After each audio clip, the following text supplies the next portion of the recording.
Hello students, welcome to core classes. Students, आज हम video करने जा रहे हैं BCHCT 135 यूनिट 2, जिसका टॉपिक है partially miscible liquid system.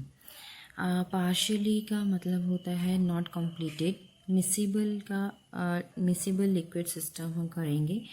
Some liquids do not form solution in all composition. इसका मतलब है 100%ली, अगर हम कॉमन लैंग्वेज में बोले 100% कुछ जो सोल्यूशंस जो लिक्विड्स हैं वो सोल्यूशन नहीं बना पाते हैं, तो ऐसे सोल्यूशंस को हम बोलते हैं मिसिबल लिक्विड सिस्टम। बट कोई भी सपोज़ कीजिए इमिसिबल लिक्विड है, तो वो मिसिबल कैसे हो सकता है? उसके लिए हमें क्या करना चाहिए? इसका मतलब हम उसको सॉल्युबिलिटी बढ़ाना चाहते हैं, तभी कोई भी इमिसिबल जो लिक्विड है वो तभी मिसिबल बनेगा, मतलब कि सॉल्यूबल होगा। तो इसका मतलब हम क्या एक तरीके से सॉल्यूबल बनाना चाह रहे हैं सॉल्यूशन को। Due to the increased solubility, with the increase or decrease of temperature, they may become completely miscible.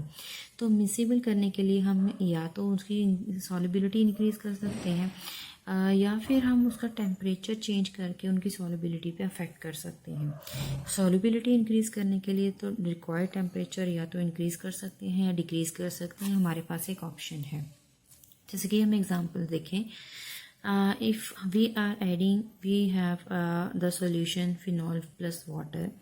तो जो फिनॉल है it is readily dissolve in water, so वो कंटिन्यूसली एडिशन अगर हम करते जाएंगे फिनॉल में, सपोज़ कीजिए हमने पहले वाटर में फिनॉल ऐड कर दिया है as a solute and solvent, तो मिक्स हम उसको ऐड कर रहे हैं तो इजीली डिज़ोल्व हो जाएगा। लेकिन अगर हम सपोज़ करें कि हम इस सॉल्यूट का फिनॉल का एडिशन कंटिन्यू करते हैं, ड्रॉप वाइज हम उसको ऐड करते जा रहे हैं, तो वो भी डिज़ोल्व होता रहेगा, कंटिन्यू होता रहेगा। लेकिन वहाँ पे एक पॉइंट ऐसा आ जाएगा जब फिनॉल फर्दर डिज़ोल्व होना बंद हो जाएगा और ज़्यादा डिज़ोल्व नहीं होगा।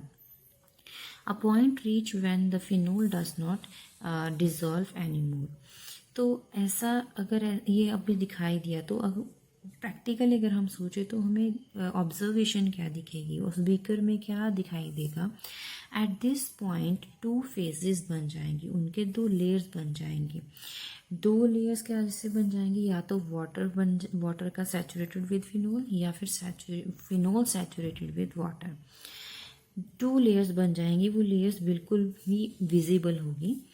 अगर फर्दर हम एडिशन करवाते हैं, मोर एडिशन ऑफ फिनॉल, तो क्या होगा, वाटर का जो लेयर है इट गेट रिच एंड अगर हम जो एडिशन करवाते हैं फिनॉल का, तो वाटर रिच लेयर है वो डिक्रीज हो जाएगी और फिनॉल रिच लेयर जो है वो इंक्रीज हो जाएगी। मतलब कि जिसका हम एडिशन करवाएंगे उसी लेयर का जो वैल्यू, मतलब कि कंसंट्रेशन है और कॉम्पोजिशन है वो ज़्यादा बढ़ जाएगा।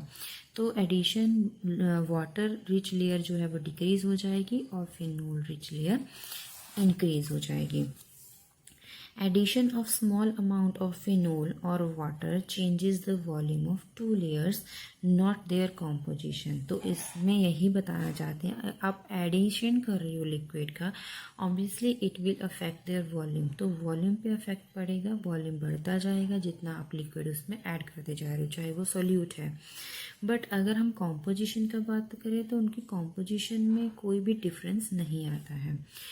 क्रिटिकल सॉल्यूशन टेम्परेचर, क्रिटिकल का मतलब है एक पर्टिकुलर वैल्यू किसकी, टेम्परेचर की।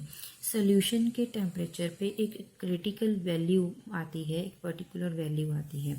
The temperature correspond to temperature at which the solubility becomes complete. अब मैंने अभी क्या बोला था, जहाँ पे मैंने ये आपको समझाया था कि अगर आप फर्दर एडिशन करते जा रहे हो फिनॉल का, तो एक ऐसा पॉइंट आता है जहाँ पे फिनॉल फर्दर डिज़ोल्व होना बंद हो जाता है। तो इससे पहले फिनॉल इजीली डिज़ोल्व हो रहा था, राइट।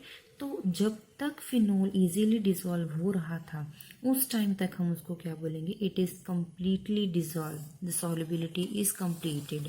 उसके जहाँ पे क्रिटिकल पॉइंट आ जाएगा उससे पहले सॉल्युबिलिटी कंप्लीट हो चुकी है, इसीलिए उसके बाद फर्दर डिसॉल्व होना, सॉल्युबल जो सॉल्यूट है वो सॉल्युबल होना बंद हो जाता है। क्यों बंद हो जाता है? क्योंकि अभी उसका सॉल्युबिलिटी कंप्लीट हो गया है। वही पर्टिकुलर टेम्परेचर को हम क्या बोलेंगे, critical solution temperature. The temperature corresponds to the temperature at which the solubility becomes complete is called is solution temperature. Thank you.